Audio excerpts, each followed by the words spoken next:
আমার প্রশ্নটা হলো, ইসলাম ধর্মে কি বিয়ে করা বাধ্যতামূলক? বোন প্রশ্ন করলেন ইসলাম ধর্মে বিয়ে করা বাধ্যতামূলক কিনা। যদিও নিকার খুতবার সময় বলা হয় বিয়ে করা আমাদের নবীজির সুন্নত, তবে আল্লাহ তাআলা আমাদের আদেশ দিয়েছেন সূরা নিসা 4 নম্বর অধ্যায় 3 নম্বর আয়াত, তোমার পছন্দ মতো নারীকে বিয়ে করো। আর এটা ছাড়াও আমাদের নবীজি মুহাম্মদ সাল্লাল্লাহু আলাইহি ওয়াসাল্লাম বলেছেন যে ইচ্ছে করে বিয়ে করেনি সে আমার দলে নয়। তাই আমার মত অনুযায়ী বিয়ে করাটা বাধ্যতামূলক। যদিও অনেক বিশেষজ্ঞ, বেশিরভাগ বিশেষজ্ঞই বলেন বিয়ে করা হচ্ছে সুন্নতে মুআক্কাদা, খুবই গুরুত্বপূর্ণ সুন্নত। তবে আমার মত অনুযায়ী এটা ফরজ, যদি না এই ফরজ পালন না করার মতো যথেষ্ট কোনো কারণ থাকে। যেমন ধরেন শূকরের মাংস খাওয়া হারাম, তবে না খেয়ে মারা যাচ্ছেন, শুধু শূকরের মাংসই পাওয়া যাচ্ছে, তখন আপনি সেই মাংস খেতে পারেন।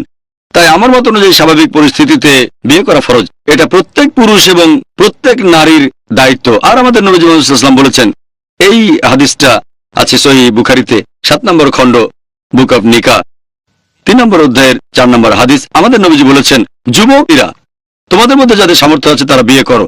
তার মানে এটা নবীজির আদেশ। এছাড়াও সেই হাদিসটা যারা ইচ্ছে করে বিয়ে করেনি তারা আমার দলে নয়।